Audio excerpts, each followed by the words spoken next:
Hey everyone, welcome back to Anime Octopus. Today, we're diving into one of those what-if scenarios that really gets the imagination going. The question is, what if sand release gave Naruko a unique connection to Shukaku? We'll explore how this could change her abilities, her relationship with the tailed beasts, and even the balance of power in the shinobi world. Quick disclaimer, this video is purely for entertainment and discussion. I don't own any of the anime footage shown here, all rights and credits belong to their respective creators. Alright, let's jump in. The woman named Karura hurried quietly across the moonlit desert.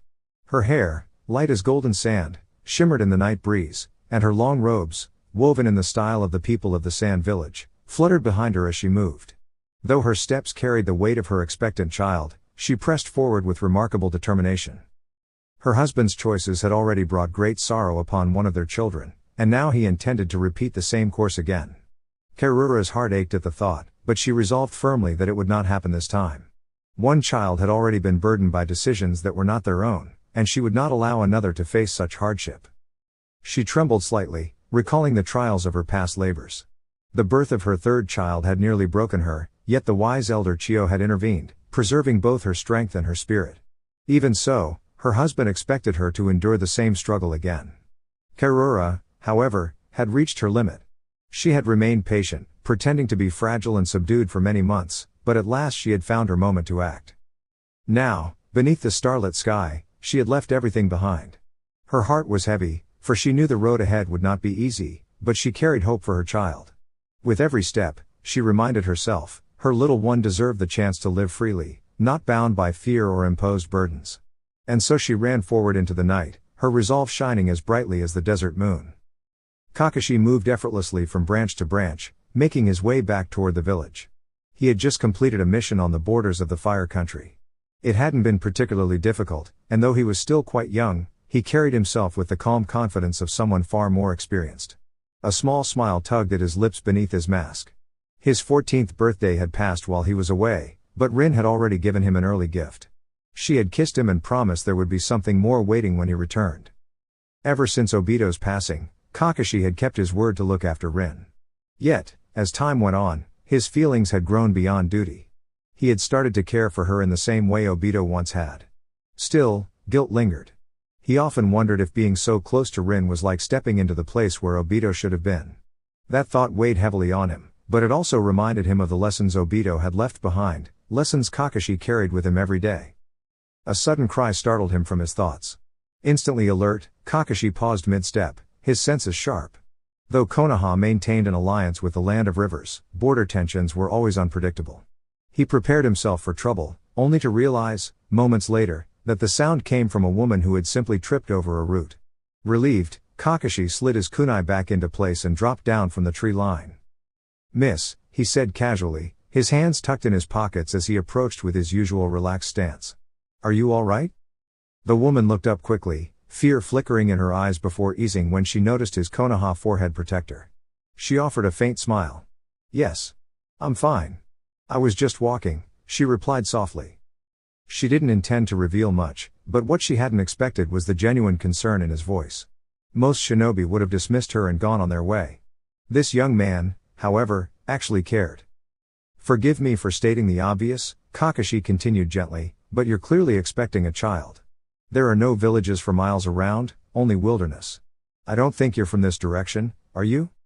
The woman looked down, her hands tightening slightly. "Please, Shinobi-san. Don't take me back." Kakashi's brow lifted. He had suspected she was running from something, but her tone carried more sorrow than he expected. He sighed quietly. "In Konoha, we have an excellent hospital. My teacher, Minato-sensei, would surely help you. If you'd like, I can escort you there." The woman studied him for a moment. His kindness was unexpected. In her homeland, strength was valued above all, yet here was a shinobi who offered compassion. Her husband had once spoken of the yellow flash of Konoha with disdain, calling his kindness weakness. But was this weakness actually something greater? Perhaps this was exactly the sort of place where her child might find safety. She smiled at last and nodded.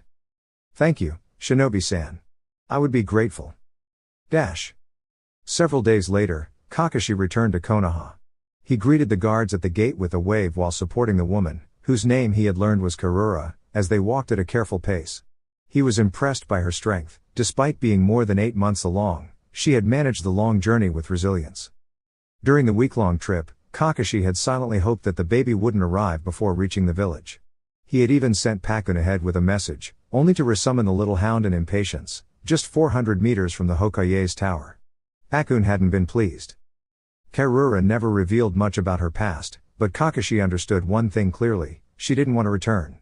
Her fears weren't just for herself, but for her child as well. That alone made Kakashi more determined to help. Suddenly, Karura stumbled, and Kakashi instantly reached to steady her. "Are you all right? Is it time?" he asked nervously. Karura chuckled softly and shook her head. "No, Kakashi-san. Not quite yet. The time is near, but not today." Her smile reassured him, though he couldn't help worrying each time she faltered. She remembered her old physician back home, Granny Chio, who had told her the baby would likely arrive on the 12th of the month. But Karura knew from experience her children always came 2 days early. She guessed the 10th would be the day. She thought quietly for a moment, what was today's date? Minato felt unsettled. Just a little. A few days earlier, Kakashi had sent word that he had encountered a woman from Suna's territory, heavily pregnant, and was bringing her safely to Konoha. 3 days before that, Minato had received a request from Suna's Kazekage. His wife had gone missing, and he asked Minato to inform him immediately if she appeared. The message had appealed to their newly formed alliance, making Minato feel bound by duty. Now Minato was caught between obligation and compassion. According to Kakashi's summons, the woman did not want to return to Suna, and that placed Minato in a difficult position. Normally, he would never hesitate to honor an ally's request, but this situation felt different. What could have driven her to leave? Why was she so determined not to return? His thoughts were interrupted by a knock at the door.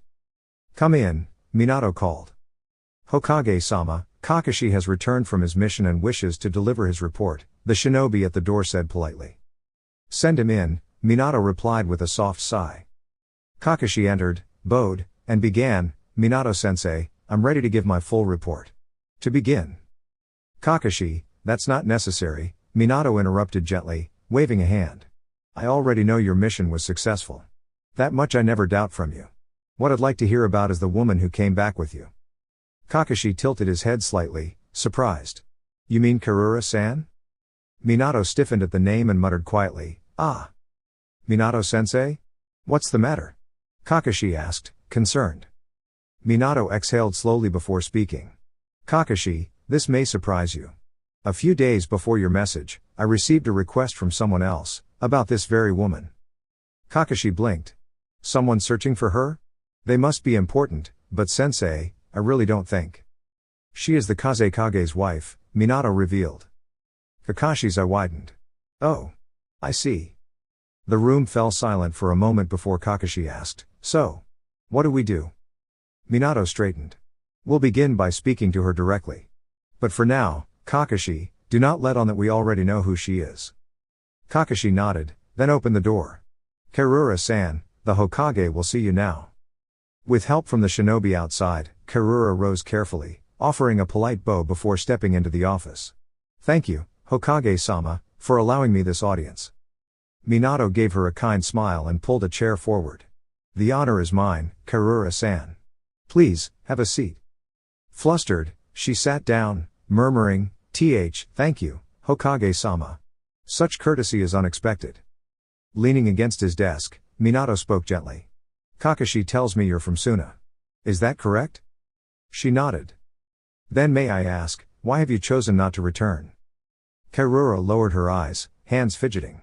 "Please, Hokage-sama, I would prefer not to speak of it." Minato's expression grew thoughtful. "I understand. But you must also see my position. This village is under my care, and our alliances, though valuable, can be delicate. If someone from Suna arrives searching for you, I cannot simply refuse them without reason. To help you properly, I need to know what troubles you so deeply. Only then can we protect you in a way that truly matters." Her eyes brimmed with tears. "It is difficult to explain. My husband made choices that caused me great distress, and our child as well. I cannot bear to see it happen again." Kakashi placed a reassuring hand on her shoulder while Minato kept his composure, though his heart ached. As an expectant father himself, he could not imagine his wife feeling such sorrow. When she steadied her voice again, she whispered, My husband bound our child to something unimaginable. Minato's eyes widened. You mean? Karura nodded softly. He sealed a great power inside our child. My husband tried to turn our son into something he was never meant to be, and he said the same would happen to our next child. She lifted her chin, looking the Hokage directly in the eyes as she continued. I cannot allow that to happen to my children. I will protect them no matter what. Kakashi inhaled softly at her words, not fully understanding, while Minato's expression shifted. He grasped the meaning behind them. I see, Minato said gently. So that is why he is searching for you. Karura's eyes widened as the Hokage lifted a document from his desk and passed it to her. As she read, her hands trembled, and she lowered herself to her knees, pressing her palms together. Please. Please don't send me back. Don't make me return to him. Minato moved quickly to help her stand. His voice was calm and steady. There, please don't distress yourself. It isn't good for the baby, he reminded her kindly. And rest assured, after hearing everything, I give you my word, your child will never be forced into something so unfair. Both Kakashi and Karura were struck silent for a moment. The weight of Minato's promise carried deep meaning. Karura's eyes shimmered with relief as she looked at him. You're really not going to make me go back? She asked hesitantly. No, Minato assured her. You will stay here, safely and quietly. No one besides Kakashi, myself, and my wife will know. You have my promise. Oh, and we should also let Rin know, so she can be ready to help during your child's delivery. At this, Karura's tears shifted from despair to gratitude. She murmured repeated, thanks, and Minato smiled warmly, offering reassurance.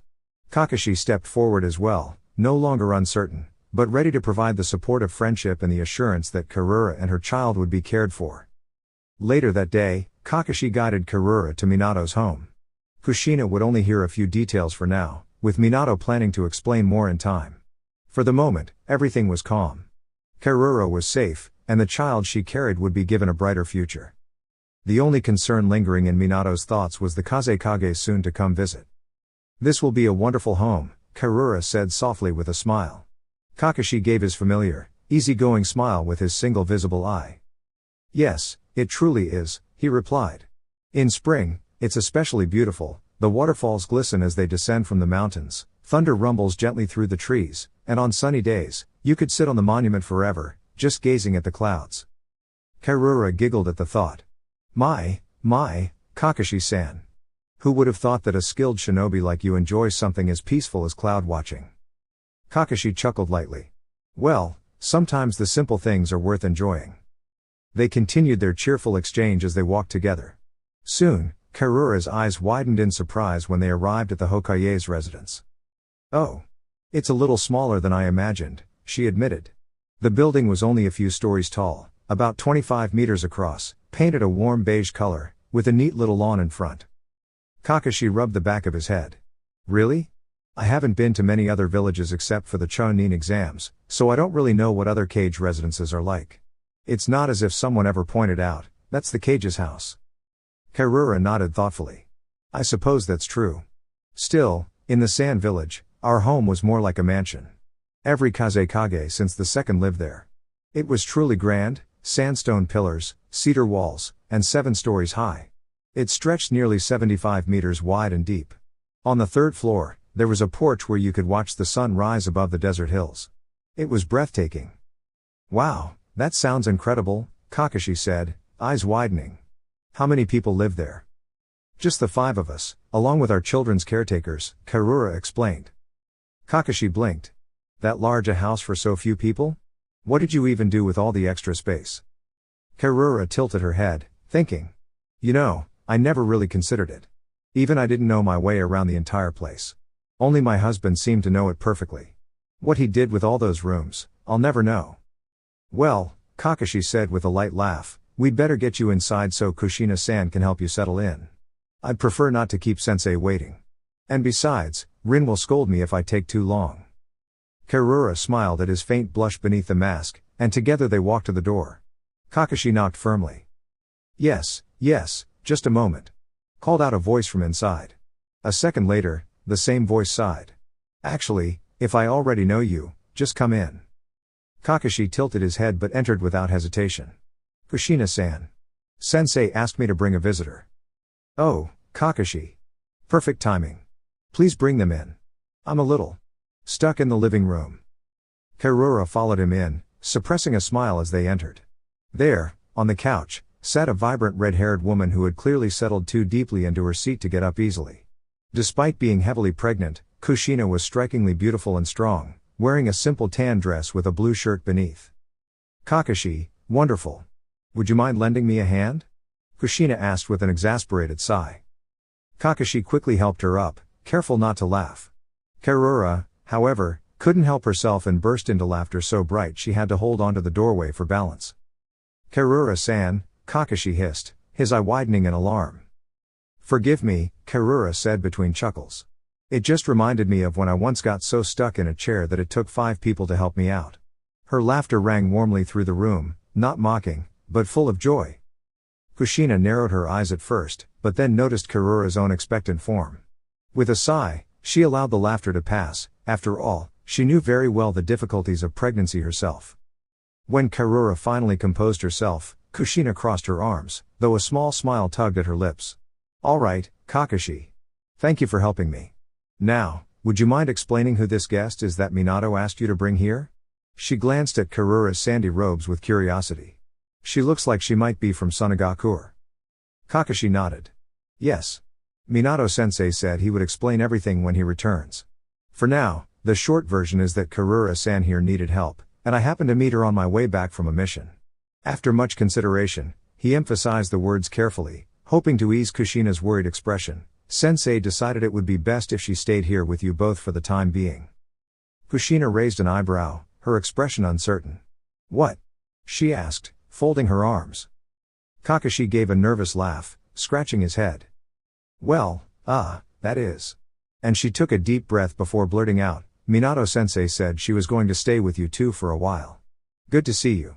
Gotta go, bye. And with that, she dashed out the door. Kakashi. Come back here or I'll have Minato talk to you faster than you can say sorry. She tried to chase after him. Well, as a pregnant woman, she couldn't move very quickly, so she waddled along instead. Anyone who knew Kushina's temper wouldn't have dared laugh, but Karura, of course, had no such reservations. What's so funny now? Sorry, Karura said, covering her mouth, I never realized how funny I must look while walking like this, but seeing you, I think I have a pretty good idea. Kushina's eye twitched. Meanwhile, Kakashi was making good on his escape. He hoped Minato-sensei wouldn't be too upset about him leaving abruptly. Kushina, being pregnant, had some rather unpredictable moods, and no one liked to be around when they appeared. Right now, though, Kakashi's focus was finding Rin. Her birthday had just passed, and he wanted her to finish giving him the rest of her gift. A few minutes later, the two women were carefully seated, not on the couch, but in chairs in the kitchen, each with a cup of tea. Kushina always kept some on the stove, just in case, on low heat. So, why did my husband decide to bring you here, Karura-san? She asked, her tone slightly too sweet. Karura looked away, a tinge of sadness in her eyes. I couldn't stay with my husband anymore, she said softly. Things were difficult at home, and your husband offered me a safe place here. Kushina studied her carefully. And how did he know your story was true?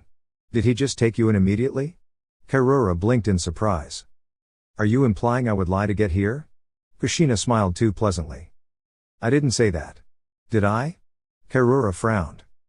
I expected the wife of such a kind man to understand, Kushina said lightly, though a twinge of guilt showed as her hand rested on the table. Perhaps I should just let this go. Oh, fine, just sit there for a moment, Kushina said, standing. Karura looked surprised at the sharpness in her voice. I'll fetch my husband so we can discuss this together. Her eyes softened. He likely has a reason, but I won't wait idly for him to explain. But Kushina-san. That's quite a walk. You shouldn't. Nah, I'm not walking far, just fetching him, she said with a grin. But how? Karura asked, clearly puzzled. Oh, a woman has her ways, Kushina laughed. This is usually only for emergencies, but being pregnant, I'm sure he'll forgive me. She walked out with a small, unusual kunai. Now, where to find him? Ah, that will do. With a playful toss, the kunai landed, and a blonde-haired man startled upright from his work, slightly flustered. Ow! Kushina! What was that about? Minato said, rubbing his head. Kushina crossed her arms, tapping her foot. Well, what do you have to say? Oh, right, Minato said, noticing Karura. I suppose I should help with this. He smiled. By the time I'm done, I'm supposed to leave the office anyway. Thanks, honey. Kushina rolled her eyes. Minato, you're always so optimistic, she teased. No reason not to smile, he said, offering a gentle kiss on her cheek. Then he guided her to a chair. Now, if Karura doesn't mind, I'll explain everything. She nodded. Rin was walking home after an early shift at work. These days, she wore a gray robe with black trim over a protective mesh shirt that was stronger than most. Minato-sensei had helped her get it after the war, and she promised to repay him. She still wore her headband to keep her brown hair back, and black leggings completed her outfit. It had been a rough day. She'd expected Kakashi back a week ago and had even reserved a restaurant to finish giving him her birthday present, money now wasted. The manager had been unhelpful. Rin sighed, deciding not to make a scene. As she walked down the street, she didn't expect to see Kakashi appear right in front of her. Yo! Ah! She shouted, slapping him instinctively. Then she realized who it was. Oh my gosh, Kakashi, I'm so sorry. Are you okay? I'm fine, he said with a goofy one-eye grin. So, how have you been, Rin? Kakashi, do you have any idea what I've been through while you were gone? I paid good money to reserve a place for us, and you show up late. Rin paused, noticing he was holding 2 tickets. Oh, these? He said. When I realized I'd be late, I asked Minato-sensei to help with the reservations. Rin's frustration melted into relief. She hugged him tightly. You silly, sweet Kakashi. Why didn't you tell me? Wanted it to be a surprise, he said, scratching the back of his head. Rin laughed. Well, come on, we both need to get ready for our date. You're dropping me home first, though, that's part of making up for being late. Kakashi allowed her to help him up, still holding her hand, which she didn't mind at all. Wow, that's definitely not something I expected, Kushina said softly. She looked at Karura with genuine compassion now. So you've really been through all of that? Karura nodded. Yes.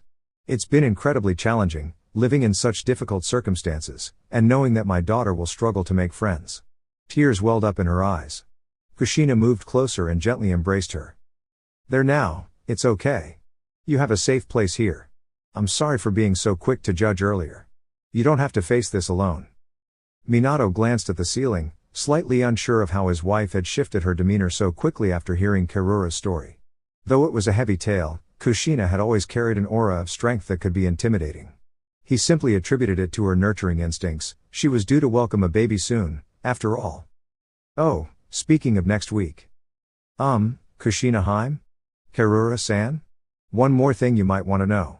He nervously adjusted his collar. Kushina gave him a sharp look that said, please make it quick, she's having a hard time. He cleared his throat. I just thought you should know that Karura might need to rest indoors for a little while, possibly until after the delivery. And why is that, dear?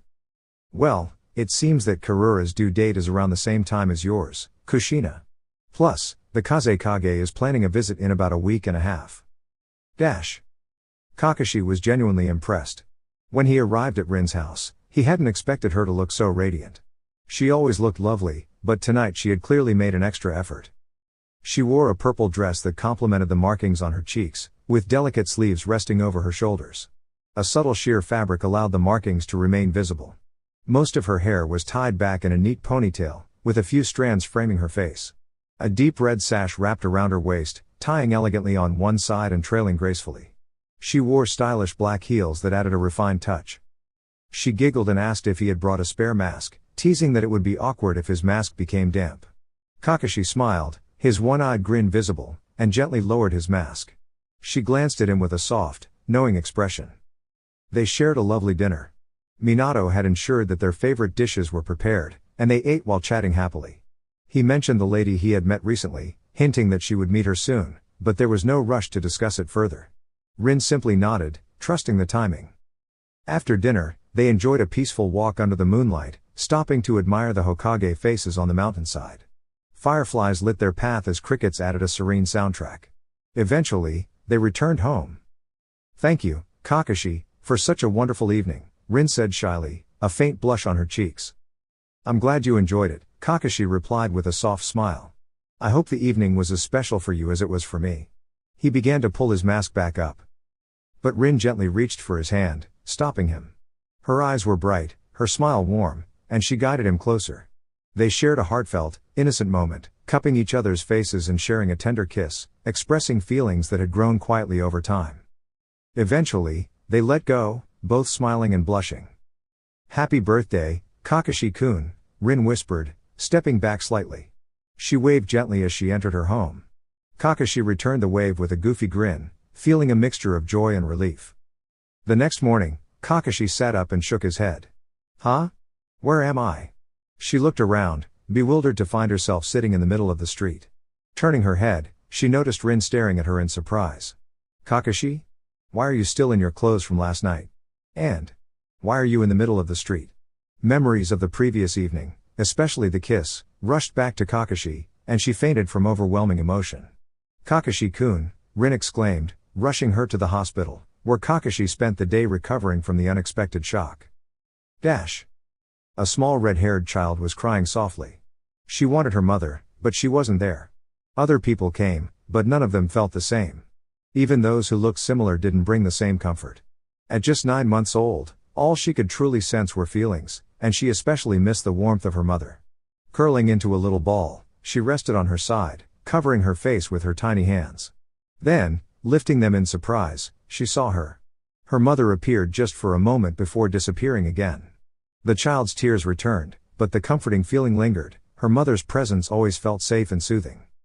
Growing tired, she let one hand fall and noticed her sand gathering outside the crib. It was strange, seeing her mother with one eye in her room with the other. Slowly, she realized that her sand was forming the image of her mother. She held her gaze, mesmerized, watching her mother smile and laugh, rubbing her large belly. The Kazekage sat in his office, feeling frustrated. He needed to find his wife, otherwise his journey to Konoha would serve little purpose. He was still using the pretense that he wanted his children to experience a bit of the world. How could she leave without a word? He paced the room, trying to calm himself. As the Kazekage, one of the most influential figures in the world, he had a powerful child with extraordinary abilities. Though plans sometimes went awry, he continued to strategize, hoping to reunite with his family.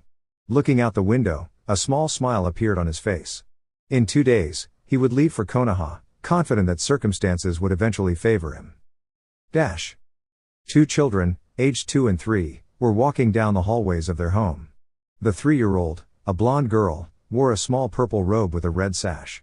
She gently guided her younger brother, a brown-haired 2-year-old, who already wore black clothes, a habit he had adopted after their mother's departure. Though he didn't fully understand, black felt like a way to stay steady until she returned. Kankuro-san, come on, we have to check on Gaara, the older sister said, her little brother shivering. But Tamari-sis, little brother is scary. His sand. It moves. Tamari shivered too, remembering how their brother's sand had caused a surprise the week before. I know he can be intimidating, Kankuro, but he's our brother. We need to make sure his caregiver is nearby, she reassured him. Please, sis? I don't want to. Kankuro whined. Fine, I'll get you a cookie later, Tamari said kindly. A cookie? The little boy brightened instantly. Okay. But not too long. He's still really scary. Sure, not too long, she promised. They approached the door slowly. Tamari hesitated as they looked into their brother's room and saw the sand moving, forming an image of their mother. Tamari, what are you looking at? Kankuro whispered, astonished. Mama? He walked closer, holding a hand over the sand, but Tamari gently stopped him. No, don't touch it, she cautioned. Kankuro looked puzzled. Brother is creating this somehow. If you touch it, it might fade, she explained. The siblings quietly watched as their mother smiled, humming and sewing. She didn't notice them, and yet her presence filled the room with warmth and safety. Sis, we have to tell Daddy. He needs to know that we can see, Kankuro started, but Tamari quickly covered his mouth. No, Kankuro, we can't tell Dad. If he found out, he might make Mom sad again. Didn't you see how happy she is now? Thanks to Gaara, we can see her, but we have to keep it a secret. Kankuro nodded sadly. He understood, even if he wished he could share the moment. Okay. We won't tell Daddy, he whispered. Tamari sighed in relief, determined to protect their special secret. Karura was sitting at the table in her new home with the Namikazes. She had just met a nurse named Rin, a friend of Kakashi, who was there to conduct a routine checkup.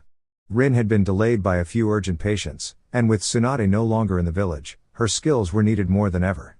Finally, Kakashi arrived to escort Rin to meet her new patient. Rin bowed politely.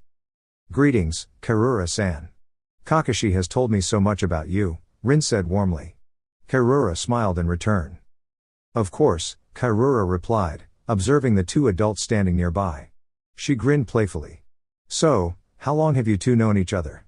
Kakashi cleared his throat nervously, while Rin's cheeks flushed slightly. "Not known each other? I'm not sure what you mean," Karura giggled. "It's just the way you two interact. Kakashi seems to be very attentive around you." "Karura-san. How have you been?" Kakashi quickly interjected, trying to shift the conversation. Karura laughed quietly at his flustered reaction, while Rin watched with curiosity. "We'll discuss this later," Rin said softly, returning her attention to Karura. "For now, let's focus on your child. Kushina-san and Minato-sensei should be home soon, and I'll check on her as well." Karura nodded, observing the careful examination. Rin's technique was gentle and precise, reminding Karura of the care Elder Chio had shown during her previous pregnancies. Though Rin had room to grow, she showed remarkable promise.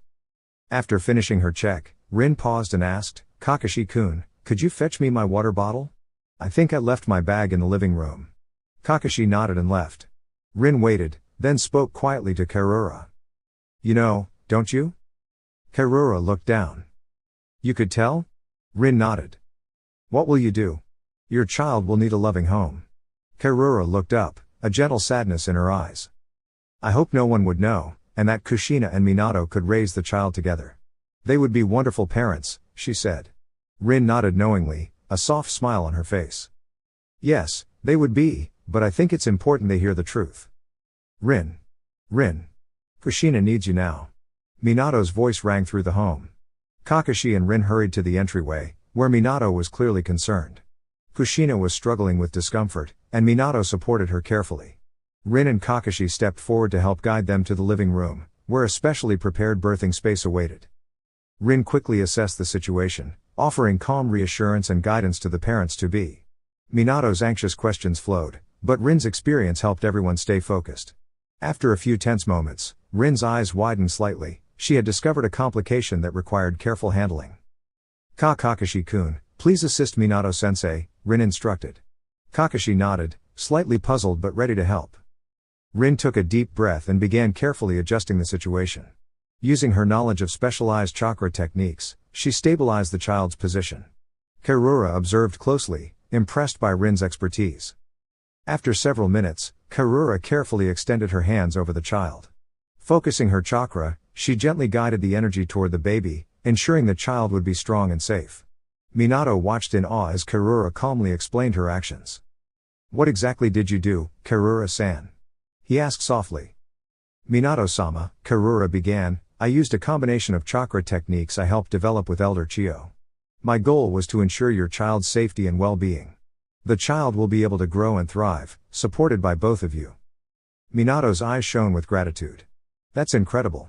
Thank you, Karura-san. We will take care of our child with all our hearts." Karura smiled warmly. "Thank you. I just hope Kushina-chan will feel the same way." Minato nodded. "With a calm mind and steady support, I'm sure she will. And have you thought of a name for the child?" Karura hesitated briefly, then said gently, You could call her Naruko, if you'd like." Minato smiled, and Rin and Kakashi shared relieved glances, knowing that everything would work out well. The procession approached the towering walls of the Hidden Leaf Village. At the forefront walked the Kazekage, dressed in the traditional robes of his office. Unlike others, he preferred walking over riding in a carriage or on horseback. His 3 children, however, traveled together in a carriage. Kankuro and Tamari had been getting along with their youngest sibling, Naruko, more smoothly over the past few days. It didn't seem to matter yet, and perhaps it could even work to their advantage later if they could support Gaara in becoming more skilled in her abilities. Still, he felt a pang of frustration over his wife's continued absence. His carefully arranged plans hadn't gone as expected. But he was the Kazekage, she would ensure everything turned out as it should. Meanwhile, Tamari tried to comfort her youngest sister. Naruko was not enjoying the cool morning air, and the dry desert breeze felt particularly sharp to her. Tamari's efforts were partially successful. Naruko had stopped fussing, but over the past days, she had learned that either she or Kankuro needed to keep a watchful eye on Gaara whenever their mother appeared in his thoughts. Finding the right moment was difficult, particularly on this journey, leaving the middle of the night as the only truly safe time. Kankuro was slowly getting used to Naruko. Though he was still uncertain, she seemed endearing now in a way he hadn't noticed before. Of course, it helped that Naruko's abilities allowed them glimpses of their mother. They had even been able to hear her voice, thanks to Naruko's careful control of her powers. It was comforting to hear her mother again, and Kankuro hoped that their stay in this unfamiliar, wet place would allow them more moments to connect with her. Perhaps they could even speak with her directly. Minato glanced around before rising. It was the morning of the Kazekage's visit. Kushina lay beside him in her nightwear, resting peacefully. The news of Karura's gift had moved her to tears of gratitude the previous evening, though, being in Uzumaki, she had quickly recovered and was cheerful again. Their last night together had felt like a brief return to their honeymoon, which explained why the Anbu were now at the door, calling for the Hokage to rise. Minato pressed a gentle kiss to his sleeping wife's forehead before dressing quickly, intending to remind the Anbu to keep their voices down. The Kazekage received a warm and formal welcome at the village gates. Though Minato appeared more tired than expected, his smile was steady. The Kazekage suppressed an amused sigh at the sight. "Welcome, Kazekage-sama. We have been anticipating your arrival and have arranged festivities to honor your visit with your family," a shinobi announced. He hesitated for a moment, then spoke softly. "I regret to say that we have not yet located your wife. A scout reported seeing someone who resembled a visitor from Suna near the border, but the search has not yet yielded results. I apologize, my friend." The Kazekage's surprise was masked with a quiet laugh. Minato was, indeed, playing his role perfectly. "Thank you for your efforts. I trust breakfast awaits?" he inquired, and Minato nodded with a smile. "Of course, my friend. We have prepared a selection of dishes from both our lands." The remainder of the day passed smoothly. The Kazekage had no reason to suspect that his wife was so close at hand, and Minato's careful coordination ensured nothing was amiss. The children's secret nighttime activities remained undetected. Karura, meanwhile, noticed her daughter had become more lively than usual after using her special jutsu. She smiled, thinking this indicated Naruko would grow up full of energy and joy, much like Kushina. Though it saddened her to anticipate missing some of these moments, she found comfort in imagining the laughter her daughter would bring. As night fell, Karura was knitting and preparing for bedtime when she sensed Minato enter the home and be greeted by Kushina. The thought of being near him brought a fleeting shiver of excitement. Then, something caught her attention. She looked around in confusion, noticing a faint, hovering presence, an eye observing her in the dim light. She blinked, puzzled, trying to understand what was happening. "Quick, someone's coming." "Gaara, stop it," Tamari urged, trying to keep her voice calm. She saw her little sister laughing and smiling at her, and she knew she had to act carefully. If she pushed too hard, it might backfire, but they were getting dangerously close. Kankuro glanced at Tamari, understanding her efforts, though he knew their sibling wasn't paying attention. Just as Tamari realized they were about to be discovered, Kankuro readied himself, taking a deep breath before moving to assist. It worked. When Gaara's attention shifted momentarily, Kankuro's quick thinking helped everyone regain control of the situation. Their father entered shortly after. Tamari and Kankuro exchanged wide-eyed looks, though Kankuro had a small scrape on his arm from brushing against a wall. The Kazekage sighed. "Can't you children manage things a bit more carefully? Tamari, take your sister to the household medics and place Gaara in her crib. I'll have a nurse tend to her afterwards." Though nervous about being discovered, Tamari followed her father's instructions. Once they had moved down the hallway, Kankuro spoke up softly. "I'm sorry. I wasn't sure what else to do." "That's all right," Tamari reassured her. "You were very brave." She smiled, and Kankuro's face lit up. "You think so?" he asked hopefully. "Absolutely." She ruffled his hair gently as they continued toward the infirmary. "Maybe I really can become a shinobi after all," Kankuro exclaimed with a laugh. The week passed swiftly. It was the 10th, the morning after the Sand group had left. Minato noticed that the Kazekage seemed unusually tense, though he couldn't determine the reason. He shrugged it off and returned home. Meanwhile, Karura's due date was approaching, and she had informed them it might be that day, so Minato asked Rin to stay overnight. Gaara had a nurse to care for her throughout the week, though the little one's endless energy proved challenging. By the end of the week, the nurse had learned to manage Gaara's constant activity with careful attention. The Sand siblings had not yet been able to see their mother again, until the morning of the 10th. Taking turns resting, they waited until the adults were asleep, then quietly assisted Gaara in getting ready. And there she was. But who was the small child with her? Around midnight, Karura's excited cries alerted everyone that the moment had arrived. Minato quickly set up a protective barrier to keep the sounds contained. Rin, half awake, hurried to assist, followed shortly by Kakashi carrying supplies as instructed. The process was brief, and by 3 a.m., a newborn blonde girl was carefully passed to Karura. Kushina kindly asked everyone to step aside, allowing Karura a private moment with her child. "Let's give her a little time alone," Kushina suggested. "After all, we'll have plenty of time later, but she only has a few precious moments." Rin nodded quietly, and Minato gently handed the baby to Karura. "Karura-chan, thank you for this wonderful gift. We will care for her and make sure she knows how loved she is." Karura smiled softly as the newborn quieted in her arms, everyone else leaving quietly to give her space. Rin and Kakashi returned to the couches they had set up, hand in hand, quietly enjoying the serene moment. Later, Karura noticed something unusual. The protective barrier allowed her to see faint images in the sand. The Sand Children. "Gaara?" she asked softly. "Is that really you?" At the camp, Tamari and Kankuro were amazed. Could their mother see them? Tentatively, Tamari whispered to her siblings, and the sand image expanded. Karura gasped as she saw Tamari holding Gaara, with Kankuro nearby. "My children," she breathed. "Yes, Mama, we're here," they replied. "You can hear us?" Tamari asked in disbelief. "Of course," Karura nodded. "Gaara has quite the special talent. But remember, never tell your father about this, all right?" The children nodded solemnly. Gaara's voice piped up with excitement. "Mama. Baby." She squealed. "Yes, Gaara. This is your little sister, Naruko," Karura said, holding the newborn close. Hee. Sis. Sis," Gaara laughed joyfully. "What? I have a sister now?" Naruko exclaimed. Karura chuckled warmly. "Yes, another little girl to love. Yes, another child, but you may never meet her, I don't know. But if you do you promise to care for her?" Tamari and Kankuro exchanged puzzled glances. "But, Mama, can't you take care of her?" Tamari asked, looking at Gaara thoughtfully. "Tamari, help your siblings understand. I won't be here for much longer. I have to go." Tamari, wise beyond her years, quickly understood the gravity of her mother's words. "But why, Mama, why?" "It's complicated. Naruko's new guardians may explain more to you someday, but for now, please promise you'll watch over her." "Gaara." Her words trailed off, yet she smiled gently, leaving a lasting impression of warmth and love.